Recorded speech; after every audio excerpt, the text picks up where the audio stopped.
Pada tahun 2004, Sony meluncurkan sebuah konsol handheld yang menggemparkan dunia, yaitu PlayStation Portable atau PSP.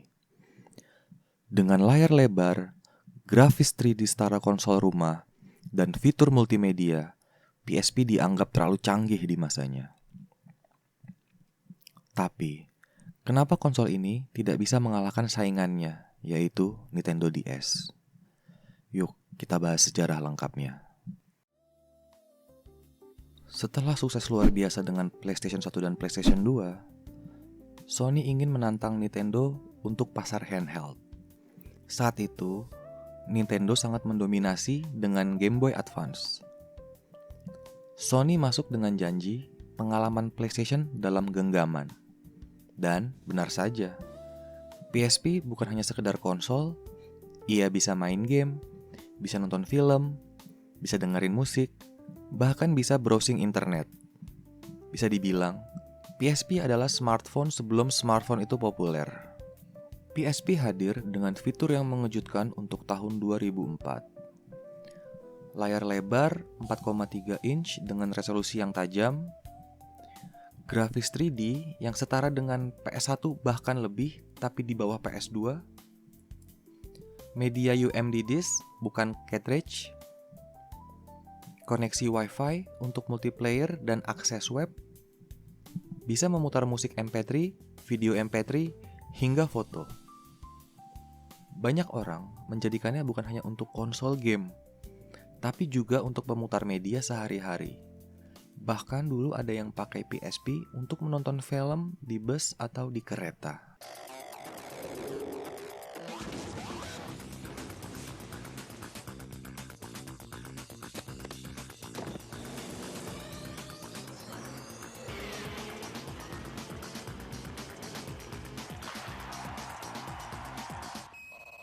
PSP punya koleksi game eksklusif luar biasa.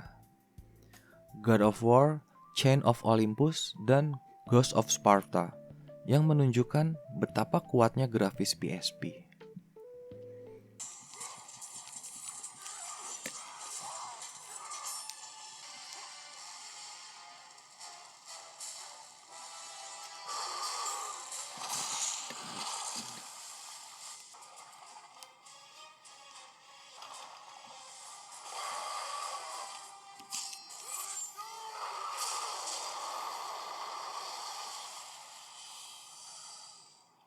GTA, Liberty City Stories, dan Vice City Stories.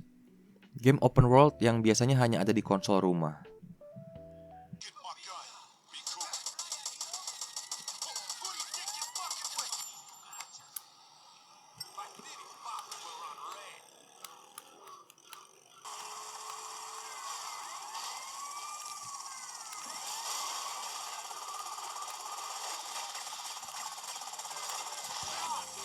Selain itu juga ada Patapon, Loco Roco, dan Dexter yang unik dan kreatif. Intinya, PSP menawarkan pengalaman yang tidak bisa diberikan oleh handheld yang lain. Sony meluncurkan beberapa versi PSP. PSP 1000 versi pertama dengan desain besar. PSP 2000 lebih tipis dan ringan. PSP 3000 dengan layar lebih cerah dan warna lebih tajam. PSP Go versi digital tanpa UMD. Desainnya keren, tapi gagal karena game digital saat itu mahal dan terbatas. Terakhir ada PSP Street, versi murah tanpa Wi-Fi. Setiap versi membawa perbaikan, tapi juga menimbulkan kontroversi. Terutama PSP Go, yang dianggap langkah setengah matang menuju era digital. Dengan semua kecanggihan itu, tapi kenapa PSP tetap kalah dibandingkan dengan Nintendo DS? Pertama, harga PSP lebih mahal dibandingkan dengan Nintendo DS. Kedua, UMD, boros baterai, dan loading yang lama.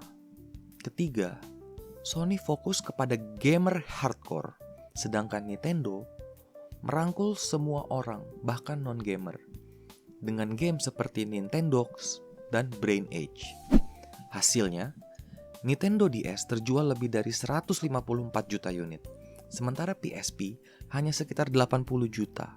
Masih sukses, tapi tidak mendominasi pasar.